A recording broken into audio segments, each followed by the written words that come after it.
नमस्कार, NMF news पर आप सभी का बहुत स्वागत। मैं हूं आपके साथ अभिषेक पुंडीर। इस देश में लव जिहाद, लैंड जिहाद, वोट जिहाद धड़ल्ले से चल रहा है, लेकिन इसके बारे में कोई बात नहीं करना चाहता। बात नहीं करना चाहता से मतलब है कि लोग इन्हें मानते नहीं है। न लव जिहाद को मानते हैं, न लैंड जिहाद को मानते हैं। जिस तरीके से उत्तराखंड में लगातार जमीनों पर कब्जा कर अवैध तरीके से मजारें बनाई जा रही हैं, कोई नहीं उस चीज की बात करता। झारखंड में जिस तरीके से लगातार डेमोग्राफी बदल रही है, घुसपैठिए वहां घुसपैठ कर रहे हैं, जमाई टोलों की जो तादाद है वो लगातार बढ़ती जा रही है। हिंदू बहन बेटियों को वहां मारा जा रहा है, पीटा जा रहा है और वहां से आदिवासियों को खदेड़ा जा रहा है। इस बारे में अब प्रधानमंत्री नरेंद्र मोदी ने सीधे तौर पर बात की है, मंच से बात की है, झारखंड में ही बात की है, क्योंकि झारखंड में चुनाव होने वाले हैं 13 और 20 अक्टूबर को वोटिंग और 23 तारीख को नतीजे। तो प्रधानमंत्री नरेंद्र मोदी ने जिस तरीके से अब सीधा प्रहार किया है, उसके मायने क्या हैं, उन मायनों को समझने के लिए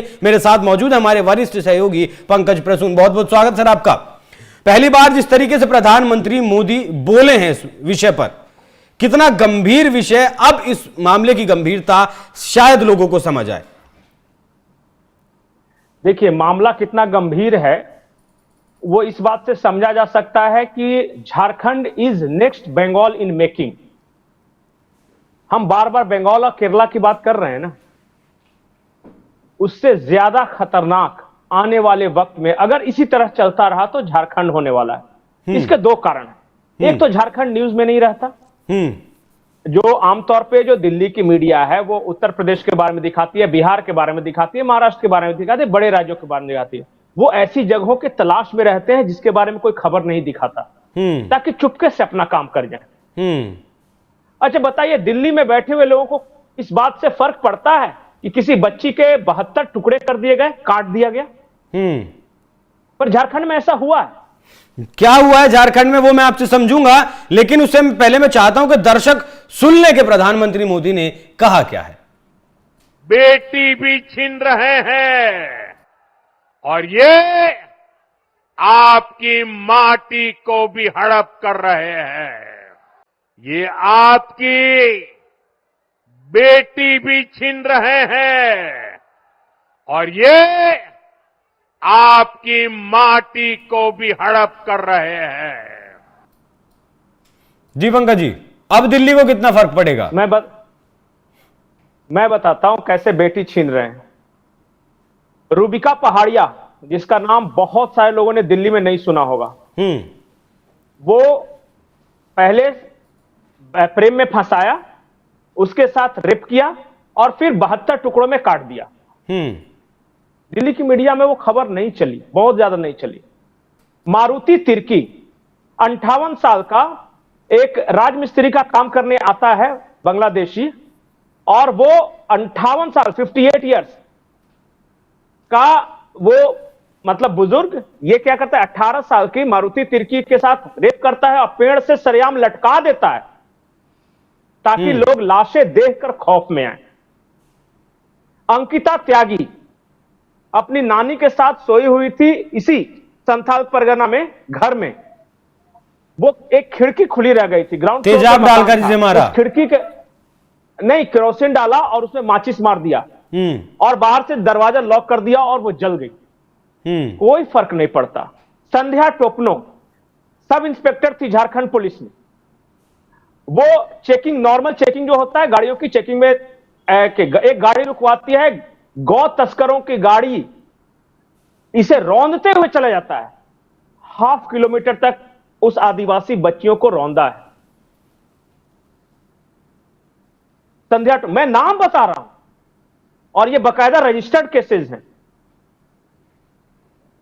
बहू बेटी को वो जबरन उठा भी रहे हैं, इज्जत भी लूट रहे हैं, लेकिन कुछ नपुंसक अपने वोट बैंक की खातिर खामोश बैठे हैं।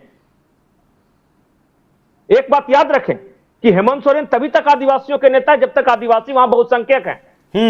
जिन जिन जगहों पे आदिवासी बहुसंख्यक नहीं हुए, दूसरे बहुसंख्यक हो गए, जैसे मुसलमान, आज पाकुड़ में जाके लड़के दिखा दे हेमंत सोरेन, सारे आटा दाल का भाव पता चल जाएगा, सारा सेकुलरिज्म घुस जाएगा अंदर। लड़े ना जाके, बस सारी दादागिरी इनकी वहीं पे चलती है जहां आदिवासी अभी हैं। नहीं रहेंगे तो ये नेता रह सकेंगे क्या वहां के? आज बरहेट में अगर आदिवासी जहां से ये लड़ते हैं, आज वहां मुसलमानों की संख्या बढ़ रही है, आज से 10 साल बाद अगर वहां मुसलमान बहुसंख्यक हो जाएंगे तो हेमंत सोरेन जीत जाएंगे क्या वहां चुनाव? नहीं जीत सकेंगे। हर दिन झारखंड के अखबारों में अलग अलग घटनाएं लव जिहाद की दर्ज हो रही है, और ये कितनी बेशर्मी से कह देते हैं कुछ लव जिहाद नाम का चीज ही नहीं है। वहां के स्थानीय लोग कह रहे हैं कि 4-4 लाख रुपए बीघे हमारी जमीनों को मुसलमान खरीद रहे हैं, और ये कह रहे कोई लैंड जिहाद नाम की चीज ही नहीं है। भ्रष्ट भ्रष्ट अधिकारियों को वहां बैठा के रखा है, जिसको कोई फर्क नहीं पड़ता, उसे सिर्फ पैसा चाहिए। और कई अधिकारी उसमें छापेमारी में अंदर भी गए हैं पैसे कमाने के चक्कर में, फिर भी किसी को कोई फर्क नहीं पड़ता। जितनी विभत्स स्थिति आज झारखंड के संथाल परगना या कुछ और इलाकों की है, अगर कहीं देश के दूसरे इलाकों की होती ना तो आज आग लग चुका होता खबरों के मामले में। और हम चिल्ला रहे हैं कि देखिए, आज बताइए कौन सा ऐसा विभत्स घटना है जो कि यहां नहीं हुआ है, जो कि देश के किसी भी दूसरे जगहों पे हुआ है। नहीं, आग तो विपक्ष में लग गई। सुप्रिया सुनेत का ट्वीट सामने आया है, वो आपकी बेटी छीन रहे हैं। जिस देश में बेटी को पूजा जाता है वहां ऐसी घटिया बात सिर्फ और सिर्फ वो आदमी बोल सकता है जिसके मन में महिला के लिए रत्ती भर भी इज्जत नहीं है। सोचती थी नरेंद्र मोदी मंगलसूत्र और मुजरे से ज्यादा नीचे नहीं गिर सकते, लेकिन वो गिर गए। शर्मनाक, ये कहना है। आग तो लगी है। अब सुप्रिया सुनेत महिला अधिकार की बात करेगी तो हम जैसे पत्रकार क्या बोल सकते हैं। हरियाणा चुनाव के पहले ये नाम भी अपना बदल रही थी, बदली या नहीं पूछा किसी पत्रकार ने या नहीं? पूछना चाहिए था कि आप तो अपना नाम बदलने वाली थी, कि अगर इन्होंने कहा था कि बीजेपी को 20 सीट भी आ जाए तो मैं नाम बदल दूंगा। अरे इनकी बात का क्या भरोसा इसको। अच्छा बताइए, ये नहीं, दर्द तो हुआ है ना, मोदी जी बोले हैं तो दर्द तो हुआ है ना। अरे दर्द नहीं, ये क्या करती है देखिए, हर शाम को, अब मैं बताना नहीं चाहता ये क्या करती है, रात के 10 बजे के बाद वाले ट्वीट को गंभीरता से नहीं लेना, मैं इतना ही कहूंगा। अब क्यों नहीं लेना है पब्लिक अपना समझ ले। ठीक है, दिन में जो ये लिखे वो ठीक है। अरे सुप्रिया सुनेत बताएगी झारखंड का हाल, इसको झारखंड की चौहद्दी पता है कि कितने जिले हैं? नहीं, मैं सिर्फ इसे सुप्रिया सुनेत तक सीमित नहीं कर रहा हूं पंकज जी, मैं कह रहा हूं कि विपक्ष में आग लगी है। नहीं उठा रहे बेटी क्या? ये तारा साधे वाला मामला तो रांची, राजधानी रांची में हुआ था। वो लोफर लड़का 10वीं फेल, ये नेशनल लेवल की शूटर से नाम बदल के शादी किया, अपना नाम सिख नाम बताया उसने, और था मुसलमान। और जब शादी हो गई तो वो शूटिंग नहीं कर सके, बंदूक नहीं चला सके, मार के रीढ़ की हड्डी तोड़ दी। और सुप्रिया सुनेत बताएगी, इसको पता है कि रांची में क्या हो रहा है, इसको पता है कि दुमका में क्या हो रहा है, राजमहल किधर, इनको जानकारी है। दिल्ली में बैठ के 5 स्टार होटल में बड़े लंबे लंबे ट्वीट कर रहे हैं। बेटी नहीं उठा रहे हैं क्या? मैं दिखा दूं, चलिए दिखाता हूं। मैं सुप्रिया सुनेत को कान पकड़ के लाइए, मैं दिखाता हूं कैसे बेटी उठाई जाती है। एक एक मुसलमान 4-4 आदिवासी बेटियों को रखे हुए है और उसको कह रहा है कि ब्लैंक चेक है। वो नर्स का काम भी कर रही है, कहीं घर में पोछा भी लगा रही है, और इसकी सारी जरूरतों को भी पूरा कर रही है, और जब मन तब छोड़ भी दे रहा है पेट में बच्चा देके। और कैसे उठाया जाता है? सुप्रिया सुनेत करेंगे, बताएंगे कि झारखंड में क्या हो रहा है। आई है झारखंड में कभी जिंदगी में? बैठ के एक दे दिया है डाटा और ट्वीट कर देना है, कुछ नहीं पता इस महिला को। इस महिला को सुबह होती है गालियों के साथ, शाम होती है किसी और के साथ। और मैं बार बार बोल रहा हूं, रात को 10 बजे के बाद से ये कोई भी ट्वीट करे गंभीरता से नहीं लेना है। ठीक है, गंभीरता से पता है इन्होंने जो पत्र नहीं मुझे पता है कि जब पत्रकारिता करती थी तो किस चैनल में थी, और वहां मैं काम कर चुका हूं। अंग्रेजी में चपड़ के गई तो थी बलरामपुर से चुनाव लड़ने, उत्तर प्रदेश में जमानत तक नहीं बची। उसके बाद जिंदगी में कभी कोई दोबारा चुनाव नहीं लड़ा। बैठ के राहुल गांधी की तुम्हें माता चपटा, तुम्हें बंधु चस्का, तुम्हें कर, या बड़का नेता बन गई है। लड़े ना, मुखिया का चुनाव जीतेंगे क्या कहीं से? किस बात की राष्ट्रीय नेता? जो वार्ड का चुनाव नहीं जीत सकता वो सीधे झारखंड के बारे में बताएगा कि बच्चियों के साथ गलत हो रहा है कि नहीं हो रहा है। गंभीरता को हम, इस मामले की गंभीरता को हमने समझा। निशिकांत दुबे संसद में कह चुके हैं, आज प्रधानमंत्री मोदी ने मंच से भी कहा। आईबी की रिपोर्ट जो आई थी उस पर भी हमने डिस्कस किया था। लेकिन पंकज जी, समाधान जरूरी है ना? नहीं, सरकार के आंकड़े बता रहे हैं कि 10% उस वक्त मुसलमान थे जब देश आजाद हुआ था, और 42% आदिवासी थे। आज 42% मुसलमान हैं, 9% आदिवासी बचे हैं। कुछ जिलों में कहां से हो गया? ये तो सरकारी आंकड़े हैं। झुठलाए सुप्रिया सिंह ने, जमाई टोला झुठला दे कि जमाई टोला नहीं होता है। मैं जाके दिखा देता हूं कहां जमाई टोला होता है।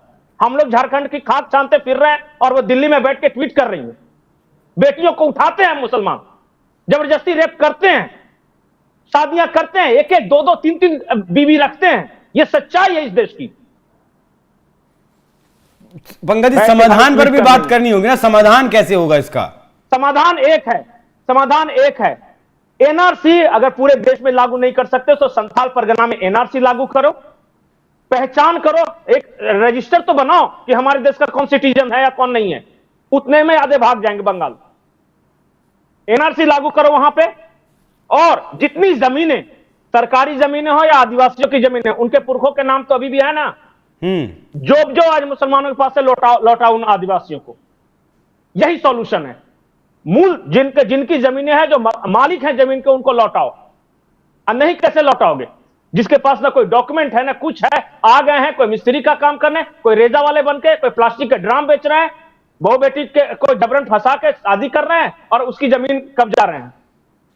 इस बार पंचायत चुनाव हुए थे, यहां पे 24 ऐसे प्रतिनिधि थे जो चेहरे तो आदिवासी महिला थी, लेकिन उनका हस्बैंड कोई ऐसा मुसलमान था जिसकी कोई नागरिकता नहीं, कुछ नहीं पता वो कहां का है। वो क्या करता है कि आदिवासी बच्चियों को इसलिए आगे कर देता है उसके नाम से क्योंकि वहां सिर्फ आदिवासी खड़े हो सकते हैं। सारा काम ये कर रहे हैं। गिफ्ट डीड का नाम बहुत सारे लोगों ने सुना नहीं हो। गिफ्ट डीड क्या होता है? आदिवासी जमीन कोई नहीं खरीद सकता, दूसरे जिले का आदिवासी तक नहीं खरीद सकता। संथाल परगना टेनेंसी एक्ट के अनुसार ये क्या करते हैं, गिफ्ट ले लेते हैं कि जो ये आदिवासी, इसने मुझे गिफ्ट कर दिया। काहे का गिफ्ट करेगा तुम्हें? बाकी किसी को क्यों नहीं गिफ्ट कर रहा है? जो वहां 50-50 साल 100 साल से रहे उनको कोई नहीं गिफ्ट कर रहा है। और साल 2 साल पहले पता नहीं कहां से आए बंगाली, बोल रहे हैं एक लुंगी एक गंजी पहन के चले आए हैं और इनको गिफ्ट कर रहे हैं लोग। बहुत भयावह स्थिति है अभिषेक। मैं बार बार बोल रहा हूं कि नेशनल मीडिया को एक बार आके ग्राउंड सर्वे जरूर करना चाहिए। जमीन पे कोई आता नहीं तो कैसे पता चलेगा कि क्या स्थिति है? आके देखिए कि क्या चल रहा है वहां पे। इज्जत लूट रही है आदिवासी बहु बेटियों की, उनकी जमीनें जा रही है, कन्वर्सन के शिकार हैं वो, गरीबी का फायदा उठ रहा है, किसी को परवाह नहीं। बिल्कुल, ये बात आपने बिल्कुल सही कही कि किसी को भी परवाह नहीं है। सरकारी जो आंकड़े हैं वो भी चीख चीख कर बयान दे रहे हैं, साथ ही सरकारी जो एजेंसियां हैं वो भी चीख चीख कर बता रही हैं, लेकिन आंख नहीं खुल रही है। कब तक ये आंख खुलेंगी, कहीं तब तक बहुत देर ना हो। कश्मीर के बाद बंगाल के बाद केरल और अब झारखंड में भी वैसी ही स्थिति का सामना करना पड़ रहा है। लेकिन जो प्रधानमंत्री मोदी ने झारखंड में मंच से बोला है, क्या उस पर अब ये सरकार काम भी करेगी, वो बहुत बड़ा सवाल होगा। झारखंड की जमीन से ये रिपोर्ट देने के लिए पंकज जी आपका बहुत बहुत धन्यवाद। दर्शकों, चर्चा कैसी लगी कमेंट कर जरूर बताइएगा। धन्यवाद।